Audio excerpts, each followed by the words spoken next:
Well, good afternoon. First, I want to start by wishing everybody a happy Passover in Florida, who started celebrating last night. As we've said many times, the state of Florida is not going to, through government coercion, close a church, synagogue, or place of worship, but we have advocated that folks worship in a way that's consistent with social distancing guidelines, and I know that most establishments are doing that, and I know there's different ways to do it. We have said repeatedly that we want people to be spiritually together but socially distant. So as you keep God close during these important religious days, make sure you continue to keep COVID-19 away. Today, the Florida Department of Emergency Management is sending out one of the biggest shipments of supplies in the department's history. 2 million surgical masks, 300,000 face shields, more than 50,000 containers of hand sanitizer, 500,000 shoe covers, more than 100,000 gowns, and 350,000 gloves. So with today's push, the cumulative total for the department, 5.2 million masks, more than 500,000 face shields, 4.75 million gloves, 275,000 gowns. So I want to thank Director Moskowitz for his hard work. That's an enormous effort. That's a huge amount of supplies being pushed out to first responders and frontline healthcare workers, and I'm really appreciative of them working so hard. In terms of testing, we're well over 150,000 tests. That's about one for every 140 Floridians. We're continuing to work hard on that. 3 of the drive-through sites that we have been involved with in the state of Florida, the one at the Jaguar Stadium in Jacksonville, the one at Orange County Convention Center in the Orlando area, and the one at Hard Rock Stadium in Miami, were all federally supported sites, and so the federal government would provide PPE, provide a certain amount of swabs. That was helpful that they were able to do that. They did, though, because it was run under the federal requirements, limited to 250 swabs a day because of their contract with LabCorp and Quest. That runs out tomorrow. I think it's in the interest of Floridians to continue running those sites.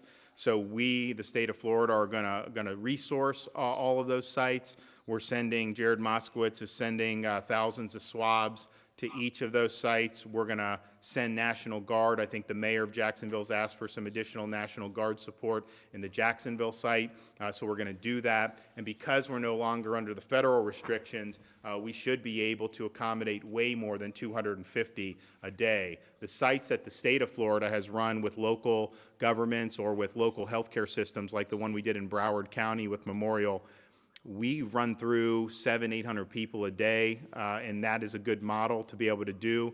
So hopefully we'll be able to see more people coming through those sites. One of the things, though, that I think is going to need to be done to ensure higher traffic is to expand the test criteria for each site. Right now, the criteria for the drive-in sites has typically been healthcare workers, first responders, or people 65 and up that have symptoms.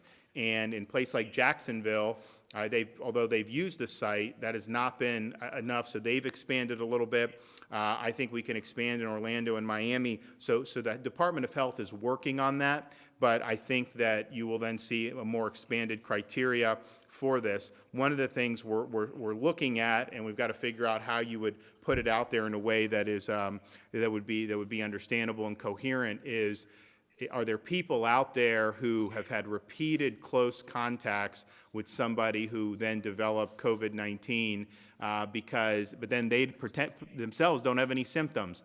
We may want to be finding some of those people and testing them on this to see whether they in fact had it. Now we're working on getting these antibody tests in. That would be a way to see after the fact whether somebody had it and developed antibodies.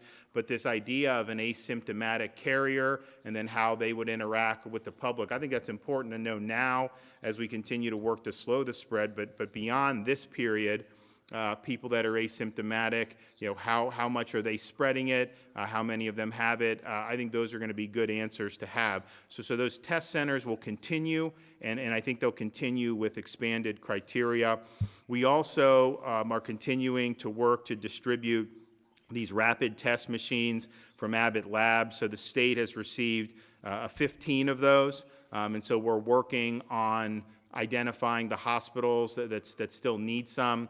The Abbott Labs, they distributed a number of them to a number of healthcare systems here in Florida. Some of those systems we've worked with, like Cleveland Clinic, to make sure other big hospital systems had access to some. So we want to see where that process is, and then any other holes we want to look to fill. But we think it's really important to have access to a rapid test, particularly in a hospital situation. It helps protect the workers, and it also will help identify who is COVID and who is not as people come in who may be symptomatic. We are, of course, yesterday I was in Miami. Our contingency planning for bed space, this is something that we had planned on from day one. We are moving ahead with the Miami Beach Convention Center in conjunction with the Army Corps of Engineers. So that will be 400 regular beds, 50 ICU beds.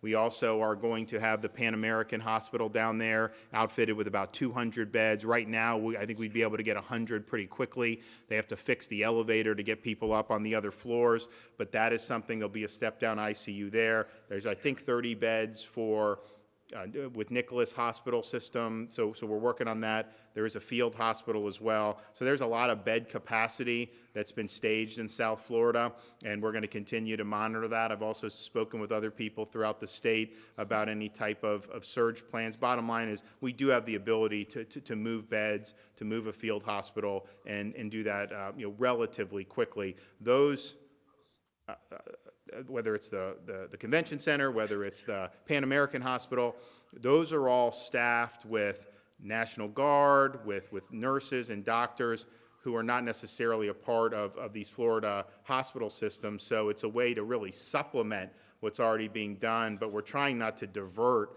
a lot of the manpower from the current hospitals to do it. So we're planning on that. But we're also monitoring the bed availability and seeing if there's any major changes. Yesterday, day over day, a net reduction in COVID hospitalizations in Florida of 104, yet a negative 122 in Miami-Dade, and then Broward, Palm Beach, Hillsborough, Orange, Duval were effectively flat. Orange had negative reduction, a -8 reduction. So we have a total of 1,875 hospitalizations, total bed capacity. 43% of hospital beds in Florida are available and vacant right now. It's been pretty consistent over the last, I would say, 10 days. You go back at the beginning of March, you go to a place like Miami-Dade or Broward, they didn't only have 55% or 58% occupancy, they had 88% occupancy. Dade and Broward both at the beginning of last month. So there's a lot of space available. We're obviously monitoring that every step of the way. But today, we really wanted to focus on education. One of the biggest changes with this posture is our parents basically becoming teachers in many respects. I know we're doing distance learning. Parents are having to be more involved than ever. It's obviously been a challenge to have the kids home all the time when parents are used to the kids being in school for this time of year. So there's a whole bunch of issues, I think, surrounding that are important. And I asked the Commissioner of Education, Richard Corcoran, to bring some folks from a variety of context here, parent, teacher, people on the administration side of it, to talk about some of the issues, talk about some of the challenges. Vice President Pence recognized Florida as the leader in distance learning, and we appreciate that, and I think we've done a great job, but there's always going to be different things coming up, and I know Richard's done a lot just in the last week to work to try to make it better, but our district distance learning, we're constantly evaluating, we're looking to see what else needs to be done, but the Department of Education here in Florida has worked with all school districts to operationalize all their distance learning plans. Florida Virtual Schools has also made 100 courses available for free for all schools and is allowing school districts to connect for free to the Florida Virtual Schools learning management system. Florida Virtual School also has dramatically increased the capacity and number of its services to create a safety net that could serve more than 2.7 million Florida students, should that be necessary. The Department of Education has created a list of hundreds of free educational resources, which they share directly with more than 2 million parents and a best practices guide for distance learning, which they shared with over 175,000 teachers. The department also purchased 32,624 laptops for 34 mostly small rural school districts and is currently distributing those laptops now. Of course, the department received U.S. DOE approval canceling state assessments in 2020. And also to ease the financial and professional stress on Florida's teachers, the department delayed teacher certification test requirements and offered teachers the opportunity to take those tests at no cost. So that has eliminated test costs for more than 22,000 teachers. And under Commissioner Corcoran's leadership, the department has also conducted multiple webinars every week to provide technical assistance to stakeholders such as early learning coalitions, blind services providers, career technical education programs, and instructional continuity for public and private schools, instruction of students with special needs. So I want to thank Richard for what he's done on all those fronts. And with that, what we'll do is I'll let Richard make some opening comments. Richard will then introduce our guests. We have a couple guests here. We also have a couple guests on the Skype or the FaceTime, and we'll like to hear from them, and then we'll just maybe have a discussion about some of these things. So, Richard. Thank you, Governor. First and foremost, I want to thank you for your leadership. It's from your executive orders and all of your guidance, it has made it as easy as possible in this difficult time for the department to move forward and continue in its mission to give kids the best education we possibly can, as well as keeping them safe, first and foremost. We always say those are our two priorities: keep students safe, and number two, continue to try to provide that world-class education. And we tell everybody, in cooperation, we have great cooperation with our superintendents, our teachers, the union. Everyone's been just rallying around in a way that you would hope to see. And we let everyone know that our defaults will continue to be compassion and grace. And that's what you see in a lot of those statistics, Governor, that you outlined. 22,000 teachers taking advantage of the certification fee waiver. Those are the kinds of things that are continually allowing us to elevate and celebrate that profession and move us forward. You know, it's been said by one principal, and we've sent this out, and a pretty viral video of a history teacher giving a graduation speech telephonically to his graduates, and he was saying that you guys are a generation that was born around 9/11, lived through the Great Recession, and now is going through one of the world's greatest pandemics. So, you know, what we know from our superintendents, from our teachers, we have 2 teachers, 2 superintendents, a parent, all of it with us in addition to our department staff. What we're seeing is that this generation, hopefully they're the beginning of a great generation. They're hopefully another greatest generation here in America, given all that they've had to survive. But what's clear is we always joke and say that we're the education state. Nothing has proven that more than this, whether it's Secretary DeVos or Vice President Pence, whether it's superintendents from large urban districts from around the country calling our superintendents, whether it's the other states calling our department. Clearly Florida, as they have been shouted out by Vice President Pence, is leading the way in this distance learning. And when you take almost 3 million kids, you know, 200,000 give or take teachers, and in literally days come up with continuity learning plans, and all of these kids being educated, and you're going to hear the innovative ways they're doing it. It's just tremendously remarkable. And so here's what we say is, you know, we're going to persevere, we're going to get through this, and we're going to continue to keep students safe, and we're going to continue to do a great job of giving them that great education. You mentioned some of the stats. With us is Dr. Algaze. Dr. Algaze, going back to the beginning of March when we were hearing what was coming out of Wuhan, sat down and we all got together and we said, how do we plan? Let's just worst case scenario it out. And instead of, some states have actually shut down their virtual schools.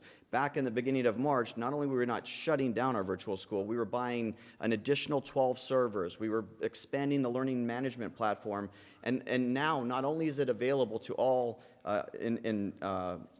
virtual education full-time student and a learning management platform that will serve 2.7, our entire student population, Dr. Algaze is also helping students in Alaska, in the remote areas where they're struggling to get education to them. They are now in a partnership with the virtual school, providing that education for students in Alaska. But I want to start with Dr. Algaze. If you can just walk us through the great work that you're doing, Dr. Algaze, and we're very happy to have you with us.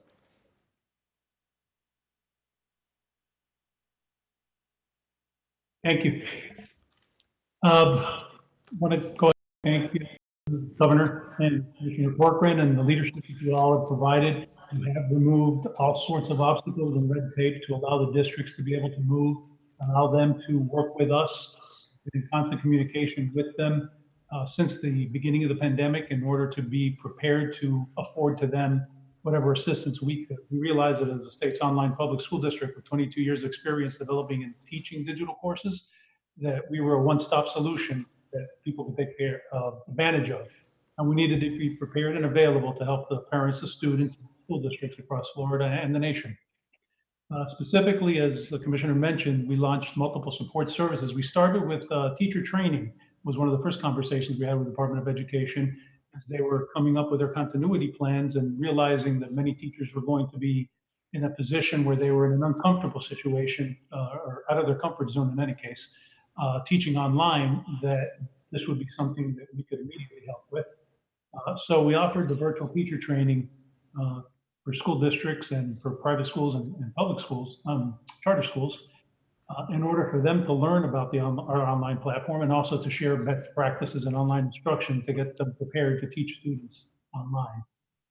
It's an online course that the teachers can go on at their own pace. And at the end of the course, there is online live support with some of our first.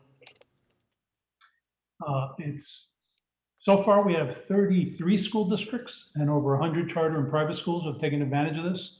And we have about 3,400 teachers currently in the process of being trained. The Department of Education offered some stipends and professional development for teachers, and many of them will be taking advantage of that as well. After everything we do is about quality, so we survey everybody who finishes to make sure that what we're doing is something that's worthwhile. And 90% of the teachers so far have rated our training as being extremely and very useful to them. Right after that, we offered the 100 free digital courses. We went back and forth with what type of offerings we wanted to give in order to maximize the number of students we could help. So ultimately, we landed on making our content available so that teachers can pick up where they left off in the brick and mortar situations and then just move forward with content so the kids could continue to learn as opposed to just reviewing, for instance. So our content of 100 free digital courses through K through 12 is available to everyone in the state of Florida, all the students in the state of Florida, all the schools in the state of Florida. And we're ramping it up little by little, but eventually by May 4th, we're hoping as our target deadline, and before if we can, to be available to all 2.7 million students.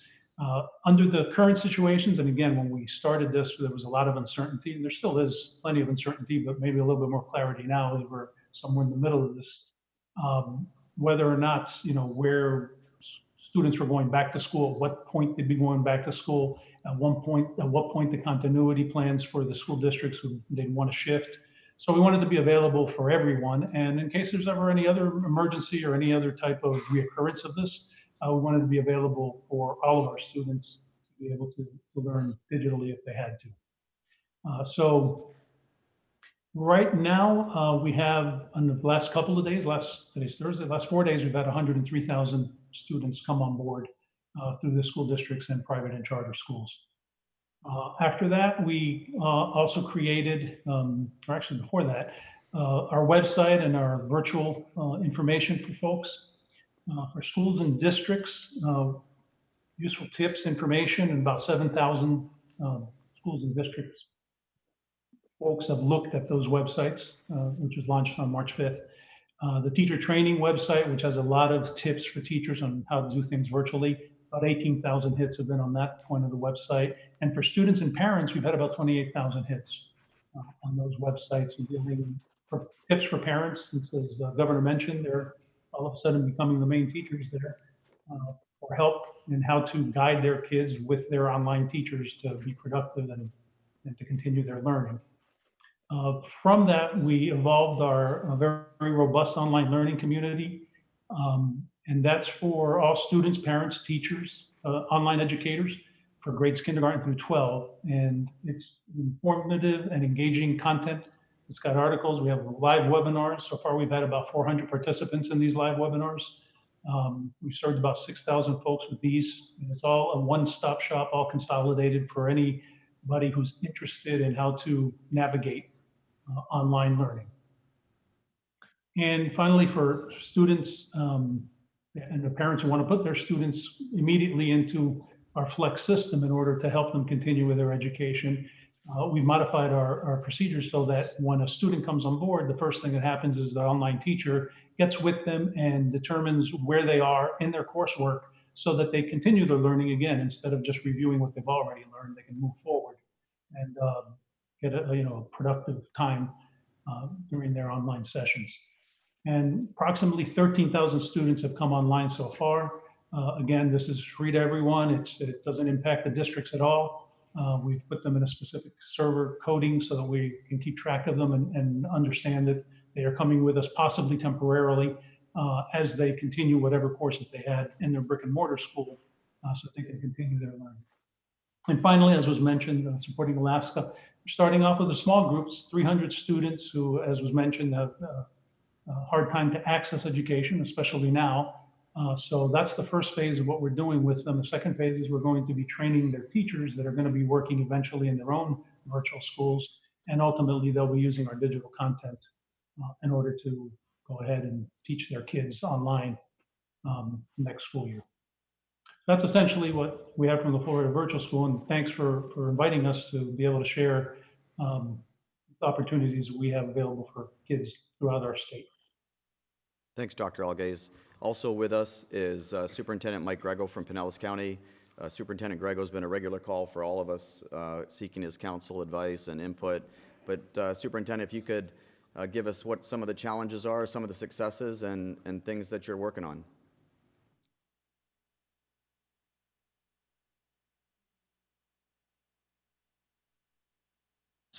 Yes, absolutely. I've gotten used to unmuting myself more times than not over the last few weeks, so thank you for your patience.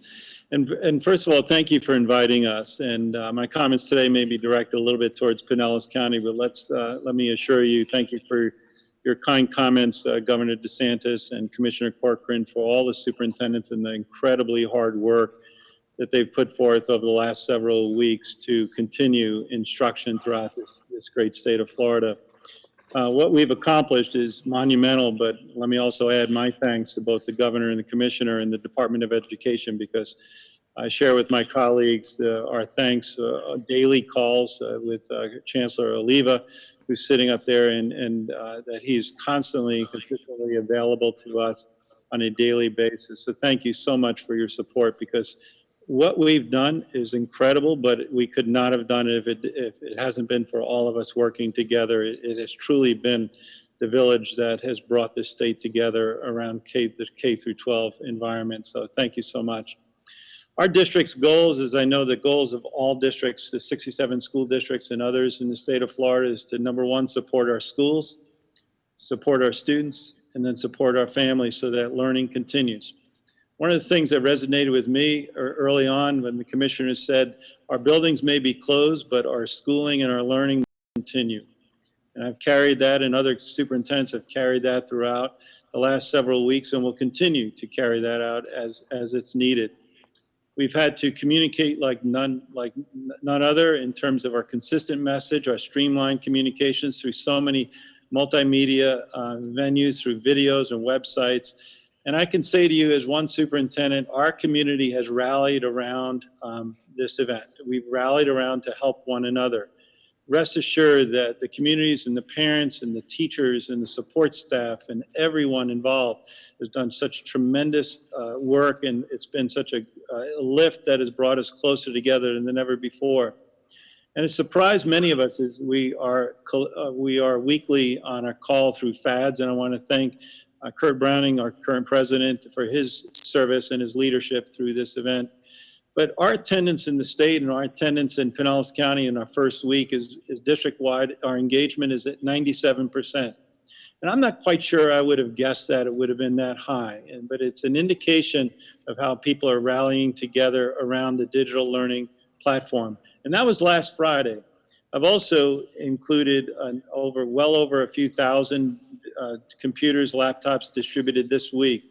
So I'm venturing to guess that 3% is going to be down to under 1% at the end of today or at the end of tomorrow, which is phenomenal considering the task of ensuring that over 100,000 students, and as you said, just under 3 million students throughout the state of Florida are connected. Throughout the state, our districts are distributing meals. And I know in Pinellas, we have over 50 sites, our school sites, our community sites. We're working in partnership with them. And I want to thank our food and nutrition workers throughout the state of Florida because they are on the front line, keeping safe, but also providing those necessary meals to our students and families. Our digital platform is working really well. I know the commissioners set out a goal that the first week was going to be a week of transition. Just that week, we had over 1.3 million logins by students and 1.5 by teachers. So we know that everybody was engaging on this work. With how we're handling our distribution at this time, one of the major successes that we've had is we have child study teams that are assembled through our social workers, school psychologists, and many of our support staff in each and every one of our schools. We are going to find the 1%, 2%, 3% of students who may not be engaged. And we're going to find out the reason why they're not, and we're solving that problem. I want to thank our partners, our business partners in the community, Spectrum, who stepped forward for free internet service. I want to thank the Juvenile Welfare Board for paying some of the overdue bills for some of our most needy families. I want to thank Pinellas Education Foundation and the Foundation for a Healthy St. Pete. When they saw that we needed greater hotspots, they provided a check for $150,000 to provide over 500 hotspots to ensure that every student has that access in our community. The digital divide, we need to erase it in our state, and our business community is truly helping. I want to say that some of our driving themes has been less is more out there with working with families and the things that they're going through, quality over quantity, relationships over rigor, grace before grades, and patience before programs, and love before lessons. And let's continue to support, let's continue to be flexible, let's continue to balance our lives and balance and support one another as we go through this. I can't thank the superintendent state enough for continuing to rally around the needs of students and families. Communities look to us and look to the principals of their local schools as the kind of the catalyst to keep things together. And I'm so pleased, and thank you, Commissioner, for inviting Stephanie Woodford as one of our principals here today. But again, thank you, and we're here to continue to help the state in any way possible, Governor. Thank you so much for your leadership. Well, thanks. Mike, just obviously this is a big change for parents to have the kids in the house. What's been the feedback from the parents in Pinellas County about what's been done in terms of the distance learning? What's the view about, are they glad the kids are out of school? Do they look forward to the day they go back to school? I'd just be interested to get what you're hearing on the ground. I think they'll look forward to the day that we can go back to a level of normalcy. But I also want to work to build a level of trust that when the students come back, they're coming back to a very safe environment. In a few minutes that I didn't cover everything, Governor, but certainly during that period of time, we deep cleaned our schools. But one of the challenges we're going to have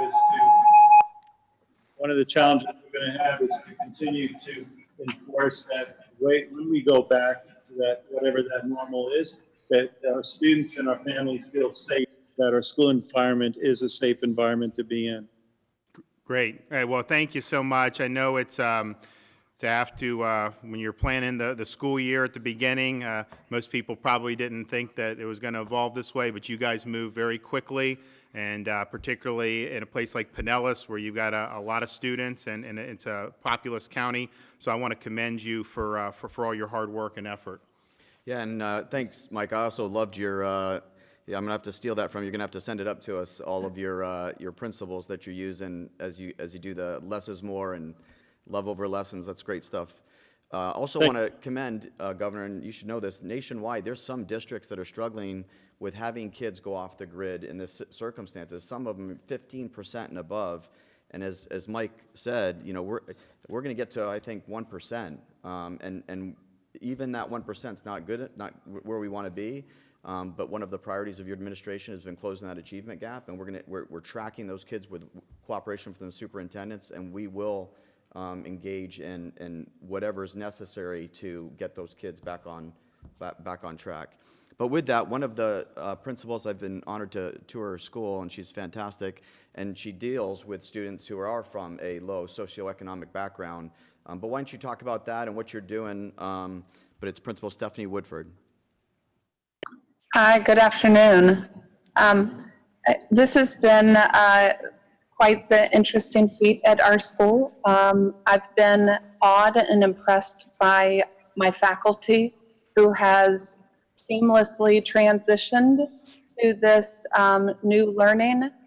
As of yesterday, we had only 2 scholars who we had not located and gotten online, which was a pretty amazing number. My assistant principal and I went out with to meet St. Pete Police and did wellness checks on the 2 scholars we had not been able to locate.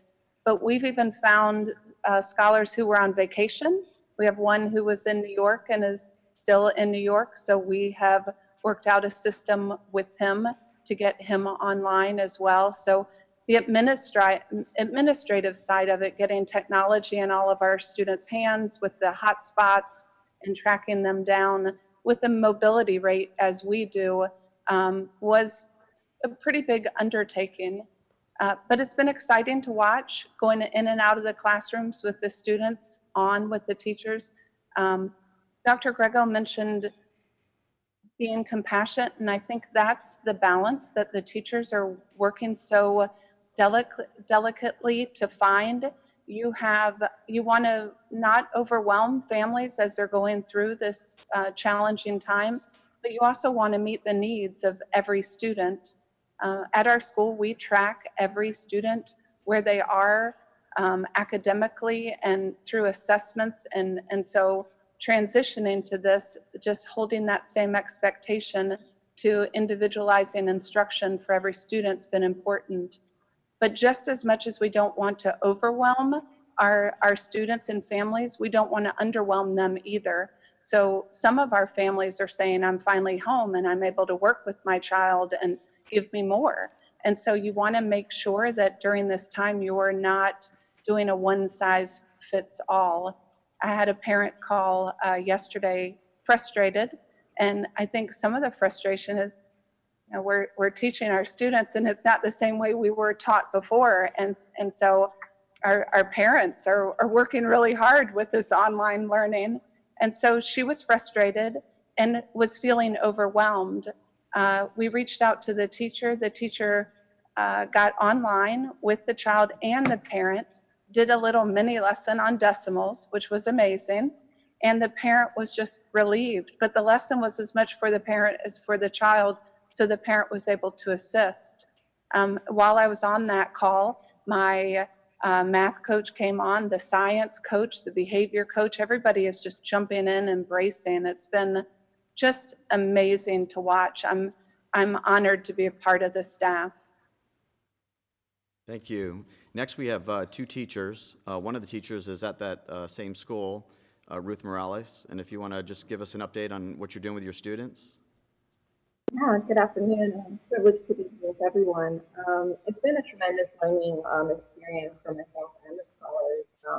I think something to really keep in mind is that even though it's been tricky for a lot of us with technical glitches and the distance, it's really helped some of our scholars thrive.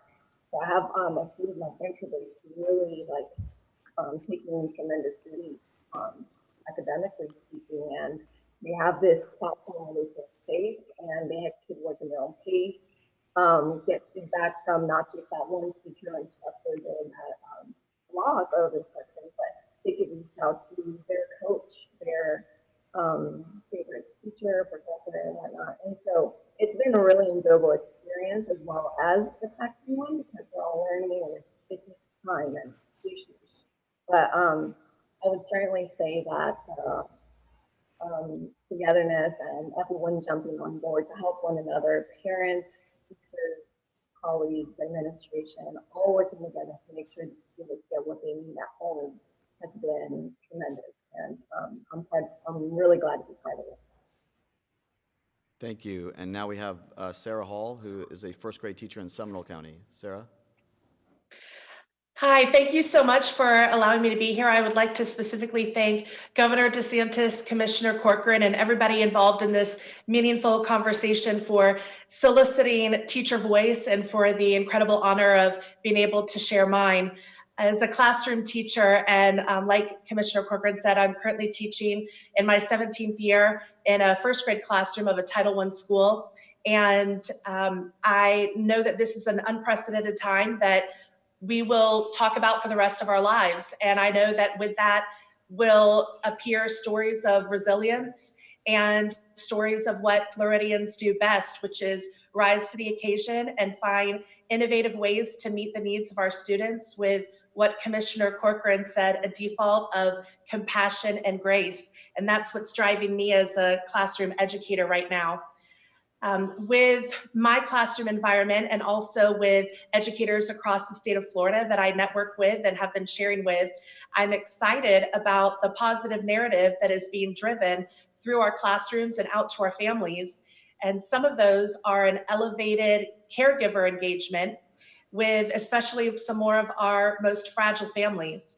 And that's been really exciting and inspiring to see. There's been an elevated level of accountability between home and school as well with that. Also with educator collaboration across district lines has been very exciting, as we know that it's not where you teach and who you teach, but why you teach. And that's what connects every educator's heart across our state. And then also innovative approaches to learning experiences. Just this morning, I took my first graders on a virtual field trip to the Monterey Bay Aquarium, and they loved the experience. And also I know in Seminole County, we are coming up with creative solutions to important school-based programs such as graduation and prom. And these are what is going to bring normalcy to the teachers and to the families, which is what we all crave right now. I would like to advocate for something that I am extremely passionate about and also immersed in sharing about across our state, and that's social emotional learning. It's a potential barrier in that we are not face-to-face with our students. We don't have eyes on them right now like we have ever before. And I would like to invite classroom teachers and state stakeholders to remember the idea of Maslow before Bloom. If we can meet the needs of our students with their hierarchy of needs as far as feeling safe and excited about learning, then they'll be more engaged and be able to experience more meaningful lessons and academic experiences with their teachers. I would love to applaud First Lady DeSantis on the initiatives that she's been driving out from Tallahassee as far as Hope for Healing and also Brave, being resilient and voiced in emotions.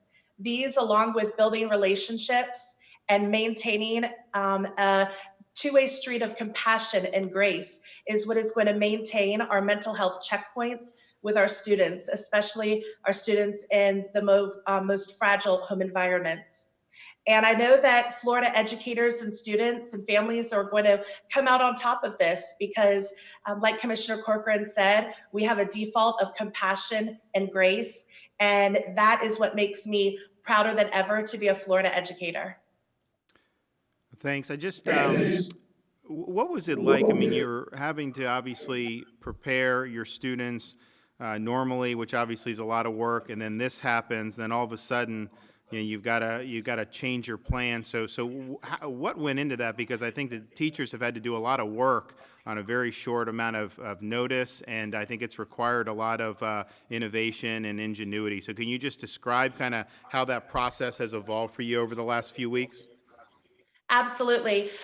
Some of my students are being raised by their grandparents. So their caregivers are what we would call our technology immigrants. And so I think that they have been very pleasantly surprised with the way that our students have been able to show their independence with technology and provide their own caregivers with support and how to navigate this new learning model.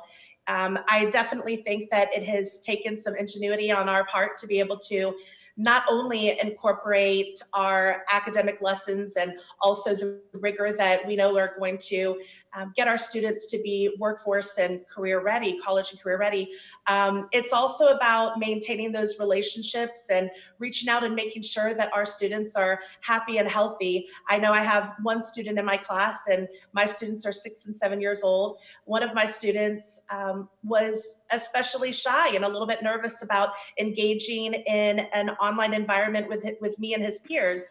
And so it took me inviting him and his mom to have a one-on-one virtual meeting with me, just to let him experience what it's like to talk on a computer with somebody. And that made him more comfortable. And then the next time we met with his peers, he was able to share. So it's really about relationships. And that's what it always comes down to, is making sure that we know our students, we know what they need to feel success, and making sure that they have what they need to feel success, even in this new learning model. But differentiation is what we do. That's what makes Florida educators phenomenal.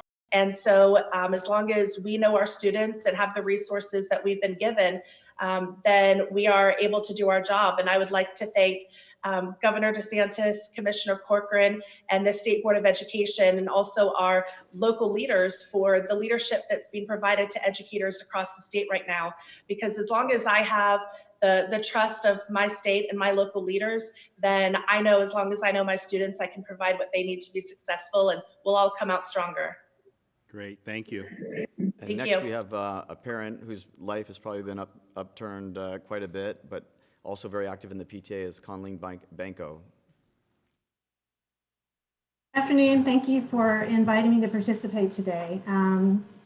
Again, my name is Conleen Banco. My husband and I live in Alachua County, Florida, and we have 4 kids, a senior and a sophomore at Gainesville High School, a 7th grader at Westwood Middle School, and a 3rd grader at J.J. Finley Elementary School. We both are still working. I'm a small business owner, and my husband is faculty at the University of Florida. And I would just like to echo many of the sentiments that have already been mentioned here today. I can tell you first and foremost, Governor DeSantis and Commissioner Corcoran and Chancellor Oliva, your leadership, and also the fact that you all are parents going through the same things that we are going through. And I know as a parent, one of the prayers that I've always asked for, and not just in times of crisis, is not only for compassion and grace, but patience. And I just can't express enough how many people have called this distance learning or research, so they've been afraid of it to think that it's somehow the same as homeschooling. And it's nothing could be further from the truth, because with my own school district, as I know can be echoed around the state, I don't feel alone. I'm not alone in the education of my children. I still have my partnership and the engagement that we've been building up. We just have to do it in a different environment. So I do want to say, for the most part, I have seen nothing but everyone trying their best to reach the needs of kids. My family is one of that is very privileged, I will say that. We have enough resources that everyone has a device. We can all be on at the same time. My kids' educational needs can still be met. But one of the things that I needed to face with my kids last week is, and as a reminder as a parent, is this is hard. And I think that goes across the board with superintendents, teachers, principals. This is hard. And I think one of the first pieces of social emotional learning that the last teacher just mentioned is you can't give what you haven't given yourself. And if one of the things I had to realize is my kids are missing school. In many ways, they're going through a grieving process, and they're highly frustrated. But as I said, I'm not alone. All of their teachers have reached out, and all of their teachers, they know that they're there for them. And I can just share a short story with you about my son last week, who's a sophomore at GHS. he's like, Mom, this is all over the place. Some of the things are inconsistent, and, why didn't we just wait? And I took him through, because of my level of engagement through PTA, I took him through some of the reasons for the decisions. And the other thing I told him, I said, honey, I can tell you from top to bottom in this state, every decision that is being made is for you. And I can tell you as a parent that I have a great partner in our public schools with all of your teachers, our superintendent, and your state leader. So, but as I said, I think it's going to take us a while. Even with the level of engagement that we're seeing, the incredible levels of engagement that you're seeing in Pinellas County, I don't know what it is here in Alachua County. I know from my advocacy work, I hear the incredible amount of effort, and I've witnessed the incredible amount of effort to make sure that the first tier needs of students are being met, especially with our food service workers. Can't say enough about our food service directors. But it's going to take a concerted effort, and we're being redirected, right? We have to figure out a new way to get through this for at least a month. And I have a senior in high school. I can tell you, it was one of the first things I was worried about. Are we going to graduate? Is the Florida high school diploma going to be there? What's going to happen with her Cambridge classes? All of those things are, as I said, you just have to ask for some patience here as well. And one of the things I can say that Alachua County Public Schools has helped with my children is, in the education of my children, is adaptability.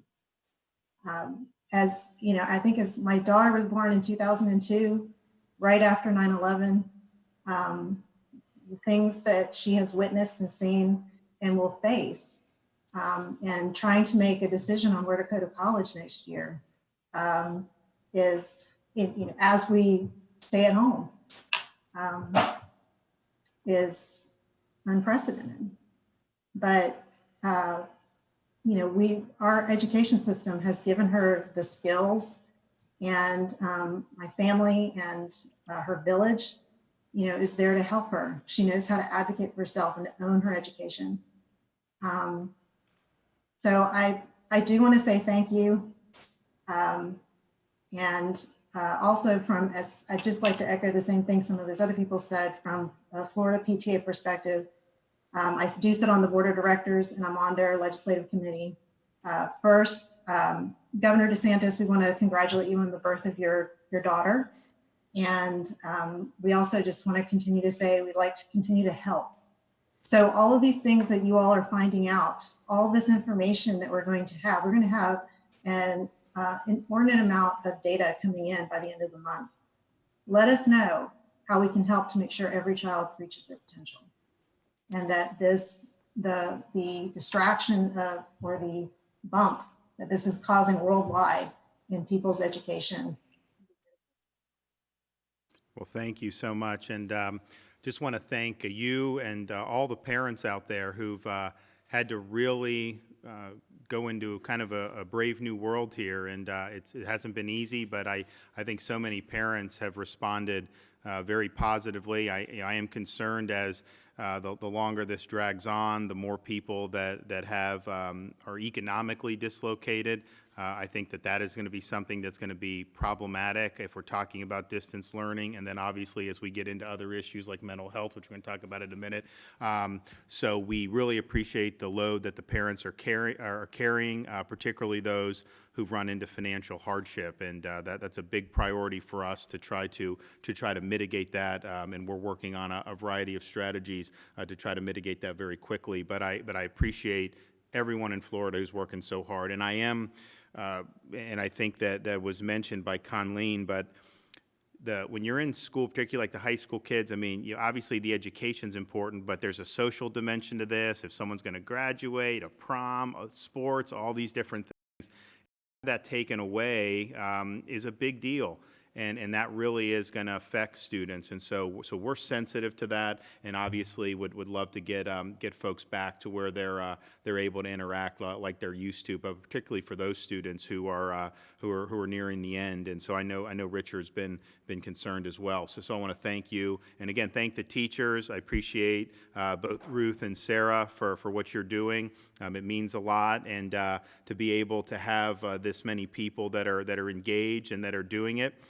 That's not uniform throughout the country, as Richard said, but I think it's a testament to how the teachers here in Florida really worked hard to get this in place and to make sure that people could do distance learning. So I want to commend you for that. Of course, we worked hard on a lot of teacher stuff this year. I'm hoping that that'll still end up going through. Of course, we're watching the different, how this all goes, but that's definitely one of our prize priorities. So we're going to do the best we can to make sure that sticks.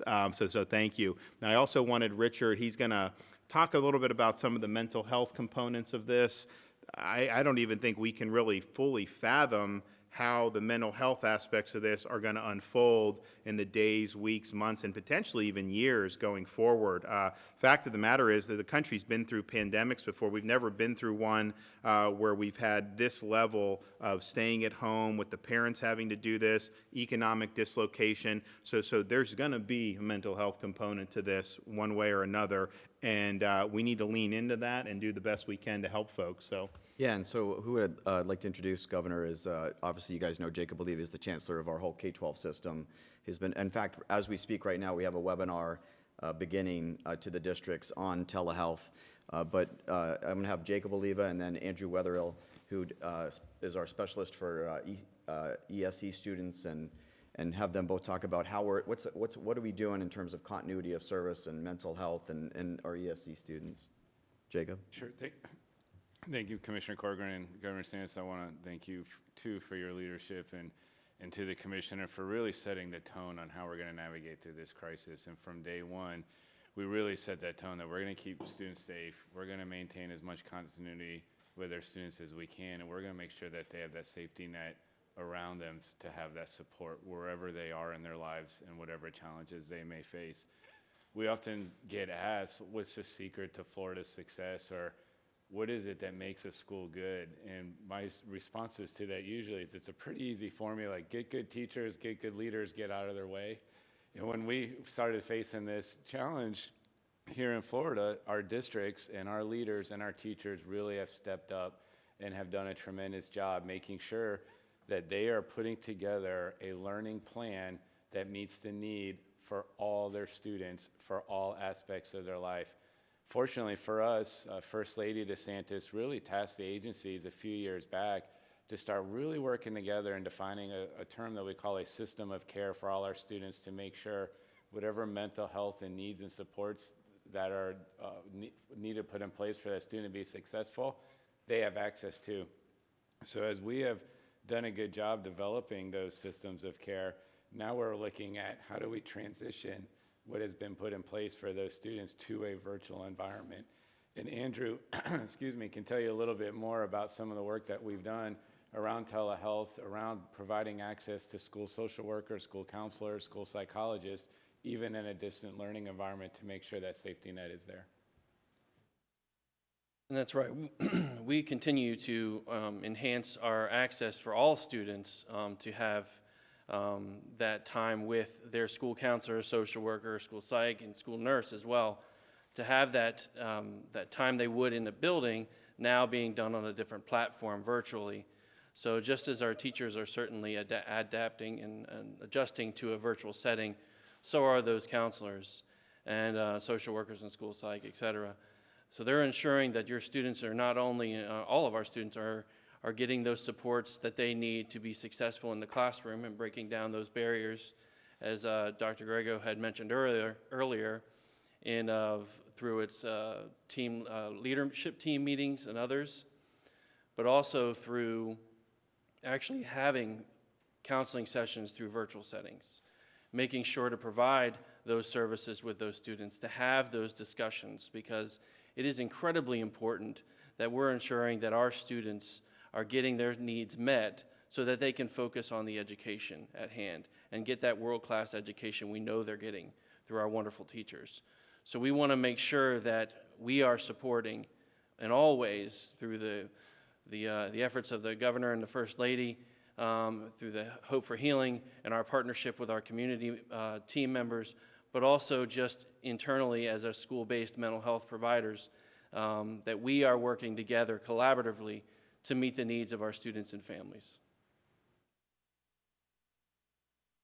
I just, that's a regular theme, and it's just a great to hear all the stories of, this is what's going on in our education system in the state of Florida. We have principals driving to students' houses. Every child matters. Every one child is being searched for, found, and educated. Teleconferences with parents, helping them with, the parent and the child with their assignments, and then also doing the same with our counselors and having that one-on-one relationship still continue even in this disruptive manner. It's encouraging, and it's why we're the education state. So I just want to say thank you very much for all of you guys participating. Thank you for your great work. Thank you for your collaboration. Thank you for your patience, your compassion, your grace, and we will get through this, and we will continue to be the education state, and our students will get complete safety and a world-class education. So thank you very much, Governor, for having this forum. No, and thanks for everybody for participating. Thanks, Richard, for your leadership and really being very proactive. I mean, when this was coming down the pike, obviously, from the state level, we're working on, immediately we saw the virus is affecting particularly the elderly. We had to protect the seniors. We did a lot for nursing homes, protect folks in assisted living. We needed more testing because there wasn't enough available, so we've worked hard to ramp that up. Now we've got 160,000 tests completed. We're going to do thousands and thousands of more, and then support our frontline healthcare workers, make sure there's enough hospital space, all these different things. That was kind of like the tip of the spear in terms of the problems that this virus was doing, but then you take a step beyond that and see how the response has affected all of society. And there's probably not been one aspect of society that's had a more broad-based effect, an effect on, than our education system, just because we have millions of people involved in it. And to be able to transition to this as quickly and relatively seamlessly as has been done throughout the state, I would have anticipated much more issues, and I'm not saying there's not going to be issues, but I think folks working in Florida school system deserve a lot of credit. I think the parents deserve a lot of credit. So we here at the state government appreciate what you're doing. We understand it's not easy, and we obviously would love to get back to normal as soon as we can. We just want to make sure we're doing it safely. So thank you all. I'll take a few questions, and then if there's any questions for any of the other folks, I know they're happy to stay here and take some as well. Mike? Governor, I was pleased to see you wearing blue gloves yesterday in Miami. I wanted to ask you, May 4th, which is the deadline, I guess, for going back to class, in-class learning, is just 25 days away. Other states have canceled for the year. What's your thinking there, and what would you say to parents who want some certainty? Well, we're gonna look at the evidence and make a decision. We have not made a decision yet. I think, look, if it's safe, we want kids to be in school. I think most parents want that. So we're going to continue to look and see how this develops, and then make a decision there. But I think Richard and I have talked about it. I mean, if we get to the point where people think that we're on the other side of this, and we could get kids back in, even if it's for a couple weeks, we think that there would be value in that. I think it would kind of return to normalcy a little bit. There's going to obviously be things different in society. I'm not saying it's going to be 100% normal immediately, but I do think that there would be value. So if it's safe to do it, then we'd like to do it. Now, if you look at with schools, I mean, kind of the public health playbook when things happen like this, close schools, cancel mass gatherings. There's just certain things you do. And I understand that. This particular pandemic is one where I don't think nationwide there's been a single fatality under 25. For whatever reason, it just doesn't seem to threaten kids. And we lose in Florida between 5 and 10 kids a year for the flu. This one, for whatever reason, much more dangerous if you're 65 and plus than the flu, no doubt about that. If you're younger, it just hasn't had an impact. So that should factor into how we're viewing this. I think the data on that has been 100% consistent. I've not seen any deviation on that. Obviously, there's second and third order effects that you have to do in terms of how kids interact or whatnot. But we're going to look at it. I mean, we'll make a decision in due time. But I think most parents, if they're confident we're on the other side of this and they're confident that it could be safe, I think if they had that option, I think that they would choose to have them go back to school. Give parents the option, perhaps, to continue distance learning or send their children back? You know, that's not a bad idea. I mean, that would definitely be something that I would look at, because I think different people would feel, and quite frankly, if you look at how this has impacted the state, it has not been a uniform impact. We have 60% of the cases are in 3 counties in Southeast Florida, and that's just the reality that we find ourselves in. And so there's other communities where you may have had some cases, but you're still in a situation where with testing and isolating people that are infected and contact tracing, you could do a lot to really contain it from spreading.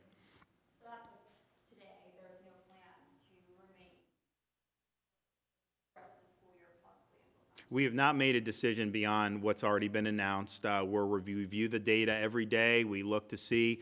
I'm in contact with the White House every day about any recommendations that they would have, either from the President's task force or from the CDC. I think this is just something that's very dynamic. I think people are looking at it really on an hour-by-hour basis as new information and new data comes in. And so we're going to do that. Obviously, we want to give people enough time to prepare, so I don't think we would want to, the day before, just say, oh, everyone go back to school the next day. I mean, you know, we're going to do it, but we're going to be deliberate, and we're going to make sure that we make the best decisions that we can. And it may be that not every county is going to be treated the same in this. I mean, there's nothing wrong with that. If the problem is different in certain parts, then we should recognize that. And if the problem has really abated in other parts, we should recognize that. Yes, sir.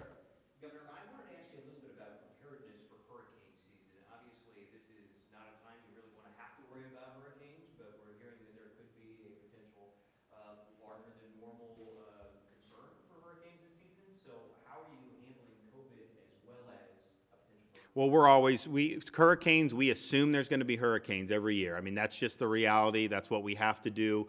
We had a very close call last year, but that is going to be something that we're assuming we're going to have to deal with. And that's similar to how we've handled this. I mean, I'm down in Miami Beach yesterday. We're building out this field hospital at the convention center. I mean, if you look at Miami's hospital census, it's very low.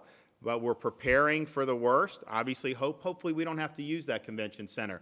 Hopefully we don't have to deal with the hurricane. But I think we have to assume that we're going to have one, and that's just something we're going to have to deal with. I did speak today with Ben Carson, the Secretary of Housing and Urban Development. Our Hurricane Michael comment period for our state action plan ends today. We're going to review that. Whatever changes need to be made, submit it. And I asked him, they have 45 days to approve. And I said, Mr. Secretary, can you turn that around quickly? And he said, yeah, we want to turn it around quickly. And so that will be helpful to have more of that money coming down in the area that was just affected in October of 2018. And then obviously, if you look at like Bay County and some of those areas, they've tried to claw back. You have seen some economic activity. Then this pandemic has really held them down, and so they probably would have been able to make more progress. So that's another issue. So if we can get that money out, that'll be good. But let's just hope that that we don't have one. That would be great. But I think it would be irresponsible for us to put our chips in that basket. So we are assuming that we're going to have to deal with some type of storm, major storm this year.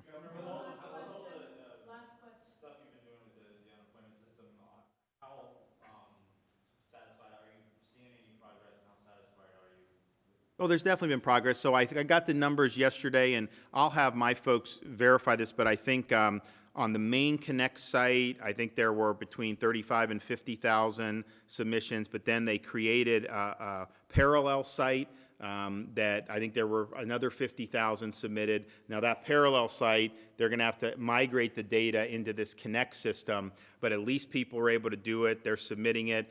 And I told them, it's like, hey, if you can't get that migrated into Connect, we've got 2,000 state employees there who can potentially help out with that. So there's been a big increase in the call center capacity, and there's been an increase in the website capacity. Now, the first day when the servers were in, I think that they processed 65,000 through Connect, which was the most that has happened I think probably in Florida history. But then as people realized there were more servers, you started getting a crush of even more people. So it slowed down Monday. It got a little bit better, I think Tuesday or Wednesday. So that's just, but there is an additional website option. I think when you go on, I think they call it like, I don't know the technical term, but so people are submitting through that. It's going to be responsibility of the state to migrate that over, but at least people can file. We'll know when they file. They'll have the opportunity to do it. And then I think we're starting to get the shipments in from the FedEx office sites. FedEx, as you know, was kind enough to print applications for people. People can fill them out, and then FedEx will send the stack every day from all their FedEx office locations to Tallahassee, and those are processed with state employees. And so this is a real serious effort. I think the amount of resources that have been put into this, if you look at all the DOR employees, if you look at all the other employees from the agencies, if you look at the number of people who are now brought on to make phone calls, we are taking this extremely seriously. We're putting as much as we can there. And then if there are things that aren't going good, I told them you need to be nimble and we need to make sure, how you get it done. But I think that we're in a better position today than we were a week ago, and we need to continue to improve the system. And hopefully, if those claims are you do have to review the claims. I mean, you have to have a valid Social Security number. You have to have a valid, Florida driver's license there. You have to have been employed in Florida. I mean, so there are certain things, even though I've waived a lot of the job search and everything, but I mean, there are certain things that have to be verified. And I think part of the issue with the website was when you go into it, it then goes into the Social Security database to verify the Social Security number, and I think that caused it to slow down as well. But there does need to be the verification of the Social Security number, so that's kind of what they're doing, and then hopefully getting it out. But they're doing direct deposit when people provide that information, but then people that don't have the bank, they're doing the debit cards for the folks. So it's a big thing. I got to run, but if you want to give if Richard and the folks here, I'm sure we'll be able to answer questions.